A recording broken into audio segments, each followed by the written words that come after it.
we are joined now by a former U.S. ambassador to Russia, John Sullivan, who served under the Biden and Trump administrations and is also a CBS News contributor and the author of the book Midnight in Moscow.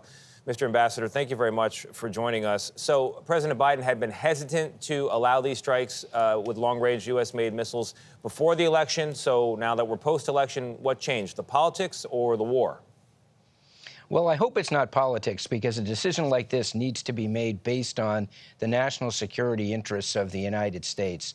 I think what was hinted at in the report that we just heard is that the increased escalation by Putin, bringing in North Korean troops, really solidifying this as a global conflict with troops from North Korea fighting in Europe. I think that was the last straw for the Biden administration. Does this risk a wider war? Sure, but Putin has already made this a wider war. He started it on February 24th, 2022, when his missiles and troops crossed the border of Ukraine. They've been murdering opponents in Western cities, cyber attacks, potentially blowing up Western commercial aircraft. It's been one escalation after another by Putin. And in my opinion, it was about time that the United States gave the Ukrainians the ability to defend themselves more completely.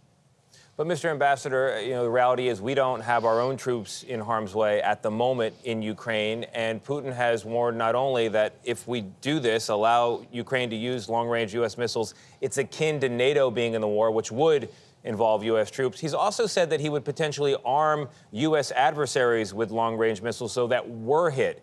That's worrying to a lot of people. How do you think he will actually respond, given these threats? Well, he's got to have some response, because he issued this so-called red line in September. To save face, he's got to do something. And he's already been arming adversaries of the United States and the West. We know that there are connections between Russia and the Houthis in Yemen, for example. So he's made these threats already. He's got to do something, but I believe it will be a response that the United States and its allies can manage. And this is something that the United States needed to do to help Ukraine defend itself. And that's all Ukraine is doing, defending itself, not attacking Russia. All right, got it. Ambassador Sullivan, thank you very much.